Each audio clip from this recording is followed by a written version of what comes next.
एक 16 साल की बेटी साक्षी, उसको मोहम्मद साहिल ने चाकुओं से गोद के हत्या कर दिया। 30-35 बार चाकू मारने के बाद भी पेट नहीं भरा तो पत्थल से कुचल के, पत्थल, पहले पत्थलबाजी करते थे, अब तो पत्थल से कुचल रहे हैं, सर को कुचल रहे हैं। और इस हत्या के बाद जैसे हमेशा होता आया, ट्विटर पे ट्रेंडिंग हो गई जस्टिस फॉर साक्षी। बहुत सारे लोगों ने फेसबुक पे फोटो शेयर कर दिया, साक्षी को न्याय दो। कैंडल मार्च हो गया, साक्षी के हत्यारों को फांसी दो। नेताओं के भी बयान आ गए, बहुत सारे अपने आप को जो हिंदू हितैषी कहते हैं वो भी अपने बयान दे रहे हैं। और हमेशा ऐसा होता है, पिछले 75 साल में यही हो रहा है। हत्या होती है, कैंडल मार्च होता है, बयान आता है, निंदा होती है, तू मैं होगा, आरोप प्रत्यारोप होगा, नूरा कुश्ती होगी, लेकिन जो काम करना चाहिए वो काम नहीं होता। मैं ये पूछ रहा हूं, चीन में किसी साक्षी की हत्या क्यों नहीं होती? सिंगापुर में कोई साहिल मोहम्मद आके किसी साक्षी को क्यों नहीं मार देता? कोरिया में किसी मोहम्मद साहिल की इतनी हिम्मत क्यों नहीं पड़ती कि वहां की किसी साक्षी को मार दे? ये भारत में ही मोहम्मद साहिल साक्षी को क्यों मारता है? जानते हैं क्यों? क्योंकि हमारा कानून घटिया है, हमारी शिक्षा व्यवस्था घटिया है। जब तक यह अल्पसंख्यक बहुसंख्यक का खेल खत्म नहीं होगा तब तक मोहम्मद साहिल साक्षी को मारता रहेगा। जब तक इस देश में ये मदरसा मिशनरी स्कूल बंद नहीं होंगे और समान शिक्षा लागू नहीं होगी तब तक मोहम्मद साहिल साक्षी को मारता रहेगा। जब तक इस देश में सारे पर्सनल लॉ खत्म नहीं होंगे, सबके लिए एक समान नागरिक संहिता नहीं बनेगी, तब तक कोई न कोई एक मोहम्मद साहिल किसी एक साक्षी को मारता रहेगा।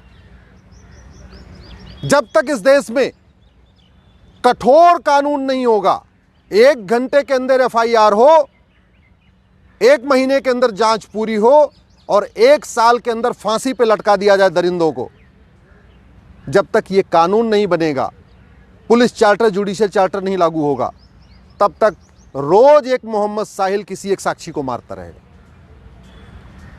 इसलिए मैं बार बार कहता हूं, तू मैं करने, निंदा करने, आरोप प्रत्यारोप करने, कैंडल मार्च करने, ट्विटर ट्रेंडिंग करने, फेसबुक पे लिखने, फांसी की मांग करने से फांसी नहीं होगी। फांसी देने के लिए तो कानून बनाना पड़ेगा, नार्को पॉलीग्राफ ब्रेन मैपिंग कानून बनाना पड़ेगा। अब उससे पुलिस पूछताछ कर रही, चलती रहेगी पूछताछ, गवाहों के बयान होते रहेंगे, इधर जिरा होगी, उधर जिरा होगी, यही चलेगा, फांसी नहीं होगी। आज तक फांसी हुई किसको? कमलेश तिवारी के हत्यारों को फांसी हो गई क्या? बादल के हत्यारों को फांसी हो गई क्या? डॉक्टर नारंग के हत्यारों को फांसी हो गई? हिना तलरेजा के हत्यारों को फांसी हो गई? अंकित सक्सेना के हत्यारों को फांसी हो गई? कितने हत्यारों को फांसी हुई? इसके बावजूद फांसी मांग करते रहते। अरे भैया, फांसी की मांग करने से फांसी होनी होती तो अब तक 1000-2000 को फांसी हो गई होती, किसी को नहीं हुई। और कोई ऐसा दिन नहीं गुजरता जब भारत में कहीं न कहीं एक जगह किसी न किसी साक्षी को या तो लफ्ज़ में नहीं फंसा लिया जाता, और नहीं अगर फंसती है तो मार नहीं दिया जाता। देखते देखते अफगानिस्तान में खत्म हो गए, पाकिस्तान में खत्म हो गए, बांग्लादेश में खत्म हो गए, हिंदुस्तान के 9 राज्यों में खत्म हो गए, भारत के 200 जिलों से पलायन हो रहा है। इसके बावजूद भी अभी जो काम होना चाहिए उसकी मांग करते ही नहीं। टीवी में डिबेट होती है लेकिन जिहाद का समाधान क्या, उस पर चर्चा नहीं होती। पुलिस रिफॉर्म, जुडिशियल रिफॉर्म करना पड़ेगा जिहाद को रोकना है तो।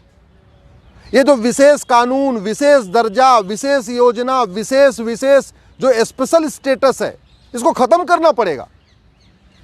ये अल्पसंख्यक बहुसंख्यक का कॉन्सेप्ट खत्म करना पड़ेगा, माइनॉरिटी मेजॉरिटी का कॉन्सेप्ट खत्म करना पड़ेगा, मदरसा मिशनरी स्कूल बंद करना पड़ेगा, गुरुकुल शिक्षा लागू करनी पड़ेगी, वैदिक शिक्षा लागू करनी पड़ेगी, जिससे क्या खाना है क्या नहीं खाना, क्या पढ़ना है क्या नहीं पढ़ना, क्या देखना है क्या नहीं देखना, क्या सुनना है क्या नहीं सुनना, इस चीज का भाव बच्चे में बचपन में डालना पड़ेगा।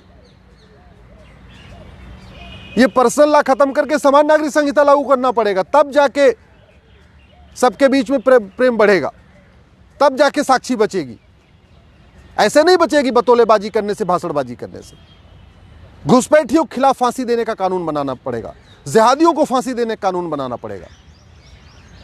और न्यायिक व्यवस्था ठीक हो, न्यायिक व्यवस्था 1 साल के अंदर सजा होना शुरू हो जाए, इसके लिए जुडिशियल चार्टर लागू करना पड़ेगा। मेरा आप लोगों से हाथ जोड़ के निवेदन है, इस वीडियो को घर घर पहुंचाइए, अधिक से अधिक शेयर करिए। बहुत हो गया तू मैं, बहुत हो गया नूरा कुश्ती, बहुत हो गया आरोप प्रत्यारोप। इससे कुछ नहीं होने वाला। न जिहाद रुकेगा, न मजहबी उन्माद रुकेगा, न साक्षी बचेगी। देश को बचाना है, सनातन संस्कृति को बचाना है तो कानून बनाना पड़ेगा।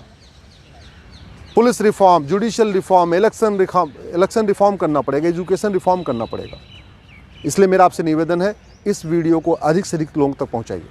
अपने सांसदों को टैग करके ट्वीट करिए, अपने क्षेत्र के विधायकों तक पहुंचाइए, अपने सारे व्हाट्सएप ग्रुप में फैलाइए। लोगों को पता चलना चाहिए कि समाधान कानून बदलना ही है। कानून बदलने से समाधान होगा, अच्छी अच्छी बातें करने से नहीं।